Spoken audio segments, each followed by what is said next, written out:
Bismillahirrahmanirrahim. Assalamualaikum warahmatullahi wabarakatuh. Syukur alhamdulillah kita bisa berjumpa lagi di channel ini. Sholawat dan salam selalu dan tetap tercurahkan kepada junjungan kita Nabi besar Muhammad sallallahu alaihi wasallam. Allahumma sholli ala sayyidina Muhammad wa ala ali sayyidina Muhammad. Harapan dan doa saya semoga saudaraku semuanya selalu diberikan kesehatan, dilapangkan rezekinya, diampuni dosa-dosanya, dan dipanjangkan umurnya. Amin ya rabbal alamin. Sahabat beriman yang dirahmati Allah, ada kisah hikmah yang bisa menjadi pelajaran dan renungan buat kita semua agar lebih mendekatkan diri kepada Allah Subhanahu wa Ta'ala dan menjalankan semua perintahnya. 7 kejadian aneh yang disaksikan oleh seorang penggali kubur. Dahulu terdapat seorang pemuda yang pekerjaannya hanyalah menggali kubur. Akan tetapi sebenarnya ia bukanlah seorang penggali kubur seperti pada umumnya, karena ia melakukan itu hanyalah untuk mencuri kain kafan dengan maksud untuk dijual kembali.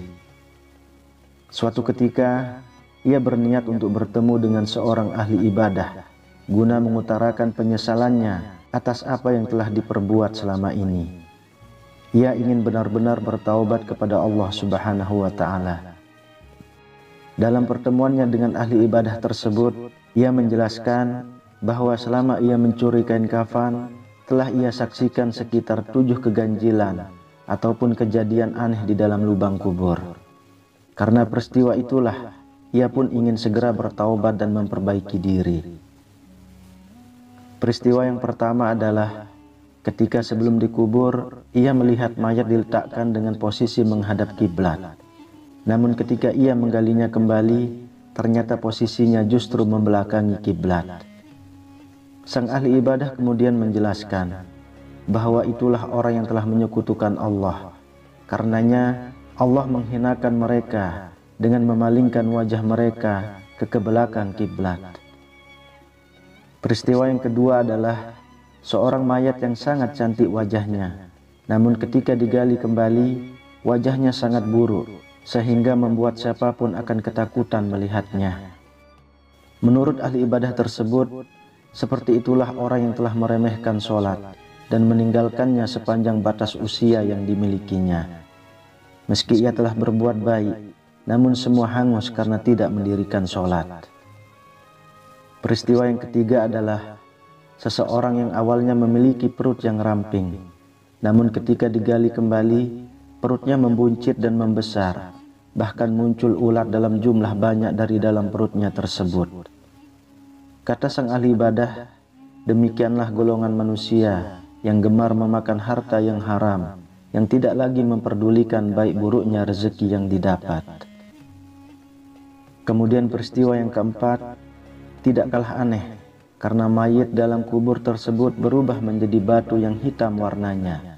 Sang ahli ibadah menjawab bahwa itulah seorang anak yang mendurhakai orang tuanya. Karenanya Allah Subhanahu wa Ta'ala tidak akan ridho jika seorang anak menyakiti orang tuanya.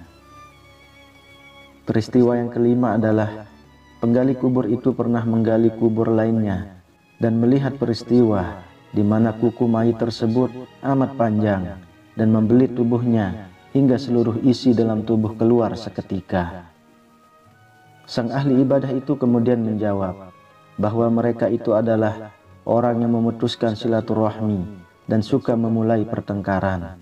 Mereka pun termasuk orang yang tidak pernah bertegur sapa dengan saudaranya lewat dari 3 hari.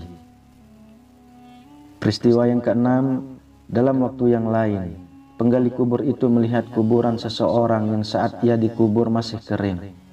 Namun ketika digali, justru penuh dengan air hitam yang busuk baunya dan membuat mayatnya menjadi terapung. Sang ahli ibadah itu kemudian menjelaskan bahwa mereka itu adalah orang yang senang memakan harta riba sewaktu masih hidup di dunia dan tidak segera memperbaiki kesalahannya. Peristiwa yang ketujuh adalah penggali kubur itu pun pernah melihat mayit yang tersenyum dengan wajah yang berseri-seri. Sang ahli ibadah mengatakan bahwa itulah orang yang senantiasa mencari ilmu dan mengamalkannya. Manusia seperti inilah yang akan mendapatkan kemuliaan di sisi Allah Subhanahu wa Ta'ala sejak hidup hingga akhir hayatnya. Sahabat beriman yang dirahmati Allah, semoga kisah tersebut menyadarkan kepada kita semua bahwa siksa kubur itu benar adanya dan harus kita yakini sebagai pengingat untuk kita agar senantiasa terus beribadah kepada Allah Subhanahu wa Ta'ala dan terus memperbaiki diri. Wallahu a'lam bishawab. Demikian yang bisa saya bagikan, semoga bermanfaat untuk kita semua. Amin ya rabbal alamin. Assalamualaikum warahmatullahi wabarakatuh. آمن الرسول بما أنزل إليه من ربه والمؤمنون كل آمن بالله وملائكته وكتبه ورسله لا نفرق بين أحد من رسله وقالوا سمعنا وأطعنا غفرانك ربنا وإليك المصير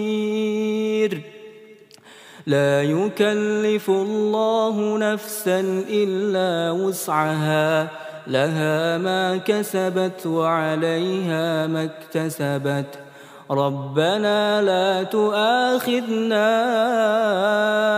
إن نسينا أو أخطأنا ربنا ولا تحمل علينا إصرا كما حملته على الذين من قبلنا ربنا ولا تحملنا ما لا طاقة لنا به واعف عنا واغفر لنا وارحمنا أنت مولانا فانصرنا على القوم الكافرين.